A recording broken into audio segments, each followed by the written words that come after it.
Kalau sampai nggak jadi, Bapak yang tanggung jawab ya.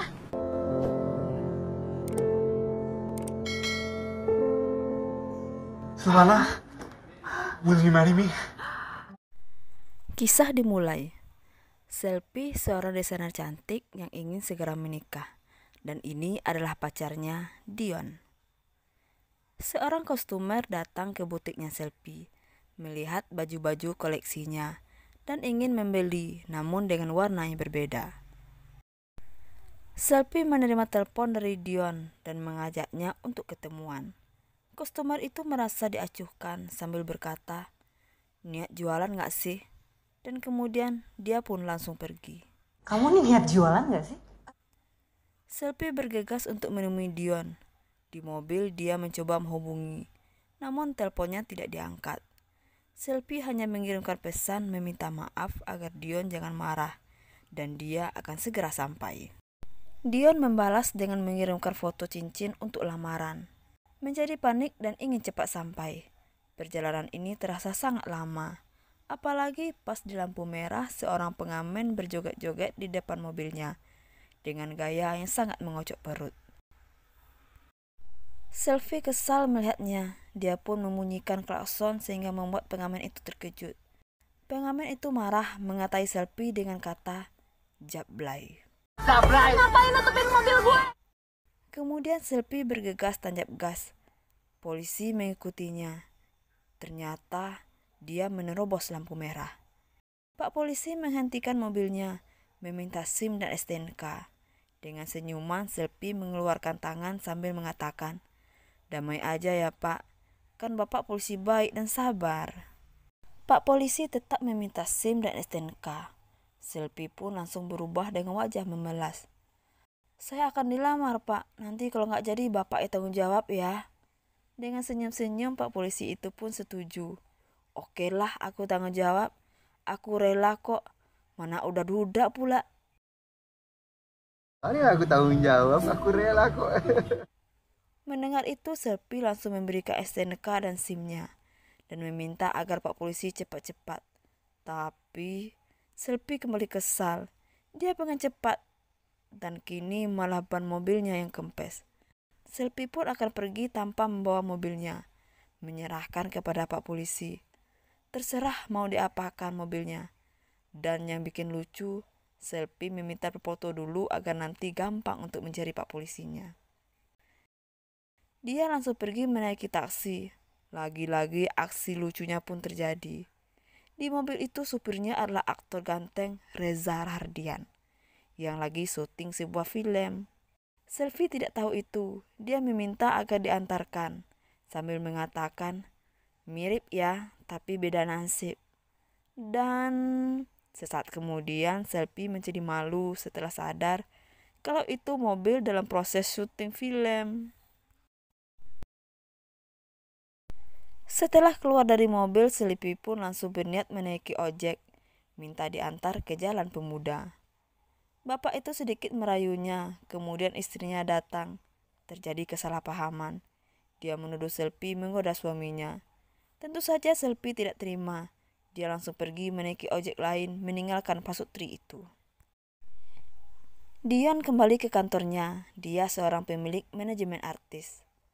Di dalam ruangan kantor, dia diminta menilai tarian artisnya. 1, 2, 3, kiri, kanan.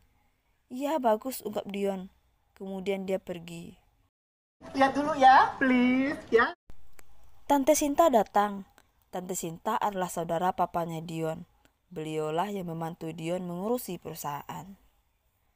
Tante meminta agar Dion menandatangani berkas. Kalau Dion tidak mau, Tante mengancam akan resign.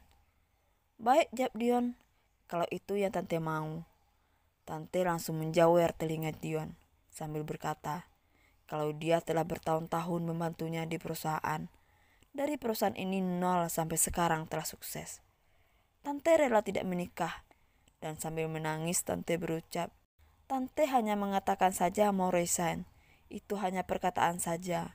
Tante tidak akan pernah melakukan itu." Kan tante selalu bicara mau keluar. Selvi sampai di depan kantor Dion. Dia meminta agar diantarkan sampai ke lobi.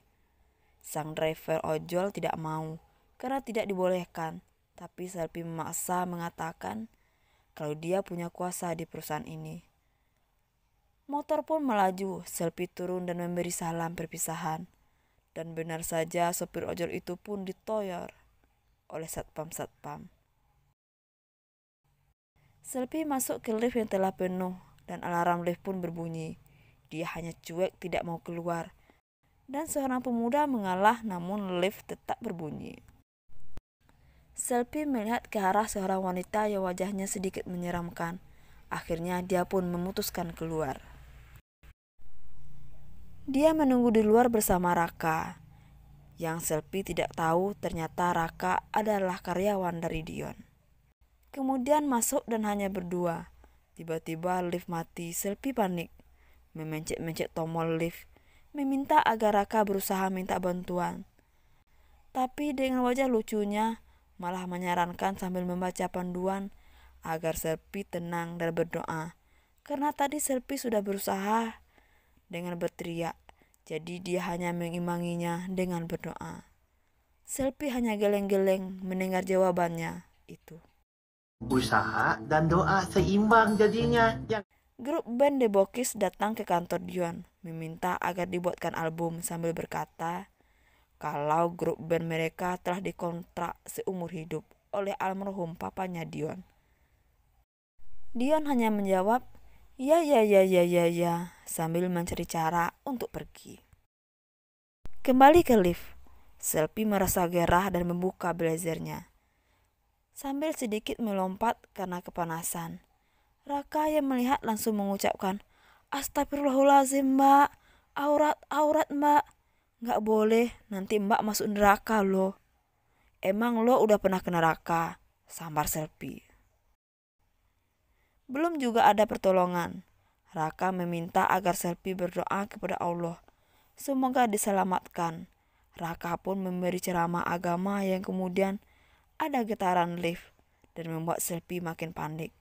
Spontan dia langsung berdoa, "Ya Allah, aku berjanji akan menjadi pribadi yang baik. Tidak minum alkohol lagi dan akan berinfak serta menjalankan sholat." Raka hanya mengaminkan doa itu. Di luar lift, Dion tahu kalau Selfie terjebak di dalamnya. Dia menunggu bantuan, dan setelah bisa dibuka, Selfie langsung memarahi Dion. Dion meminta maaf dan dia langsung melamar Selfie di hadapan banyak orang. "Yes," jawab Selfie, menerima lamaran itu. Tapi saat Dion akan mencium Selfie, Raka datang melarang. "Nggak boleh, belum muhrim." Mungkin sebaiknya nggak dicium dulu sebelum sah ya. Setelah kejadian itu, Raka terus menelpon Selfie, mengingatkan untuk berbuat baik dan tidak meninggalkan sholat, serta bersedekah ke anak yatim. Sedikit kesal, dia pun mengajak Dion pulang, dan setelah sampai di rumah, Selfie minta agar Dion setelah menikah berubah menjadi lebih baik. Mereka berpelukan. Lagi-lagi Raka juga ada di situ melarang mereka untuk bersentuhan. Makin kesal, Selfie pun pergi meninggalkan Dion dan Raka. Berbahaya ini mah, harus dijagain. Keesokan harinya, Dion datang bersama tantenya untuk melamar Selfie kepada kedua orang tuanya. Dion meminta maaf karena ibunya tidak bisa datang, beliau lagi di luar negeri. "Gak apa-apa," jawab mama Selfie. "Yang penting kan Dion datang." "Jadi gimana? Kalian sudah menentukan tanggal baiknya?" "Saya udah tanyakan kepada orang pintar. Kalau tanggal baiknya itu adalah tanggal kelahiran kalian, tanggal 17. "Ih, kok bisa sama ya?" jawab Dion dan Selfie. "Kami juga sudah tanyakan ke paranormal." Dan papa Selfie hanya mengangguk karena kondisinya yang tidak begitu sehat. Kemudian Raka muncul dengan dakwahnya. "Semua tanggal itu baik, jadi jangan dipilah-pilah." Dan papa Selfie memberikan jempol tanda setuju. Om aja setuju. Selfie dan Dion akan menghandle sendiri persiapan pernikahan mereka, agar nanti kalau ada masalah, mereka bisa merenungi perjuangan mereka sebelum menikah. So sweet kan? Di mobil, Selfie happy mama papanya setuju atas rencana mereka. dan kedepannya tinggal memikirkan untuk acara pernikahannya. Setelah sampai di rumah, sudah ada Pak Polisi membawa surat tilang, mengungkapkan kesedihannya karena harus mendorong mobil Selfie yang kehabisan bensin. Pak Polisi memberikan surat. Selfie berusaha meminta damai, dan ada Raka yang langsung memberikan ceramah kalau itu tidak boleh, sogokan itu adalah dosa. Nggak baik itu, betul? Ya. Persiapan pernikahan dimulai. Beberapa kali Selfie mempertanyakan pendapat Dion, dan dia selalu mengatakan suka, walaupun tanpa melihat apa itu. Yang membuat Selfie kesal, Dion tidak fokus. Selfie pun mengajak Dion untuk mencari gedung. Mereka pergi ke suatu tempat. Setelah suka, tapi ujung-ujungnya tanggal yang mereka minta telah di-booking orang. Dan pihak gedung hanya menyarankan pindah tanggal aja. Dan ternyata tanggal yang kosong itu adalah tahun depan. Selfie pun kecewa. Tenang aja, geser aja tanggalnya. Tiduran di sofa setelah teleponan dengan Dion. Kemudian handphone kembali berdering. Ya, itu Raka meminta agar Selfie untuk sholat tahajud. Mendengar itu, Selfie berteriak kesal dan membuang handphonenya. Pagi harinya, Selfie video callan dengan Dion tentang pernikahan mereka. Selfie memutuskan memakai WO dan mereka meminta DP 25 juta. Ya, jawab Dion, terserah kamu aja mana yang terbaik. Pakai duit kamu dulu, nanti aku akan ganti. Dion pun menanyakan kamar kosong di belakang rumah Selfie untuk tempat tinggal di Bokis. Apa? Jawab Selfie. Bandot-bandot tua itu. Belum pun menjawab, klakson mobil berbunyi. Debokis telah sampai di rumah Selfie bersama Raka.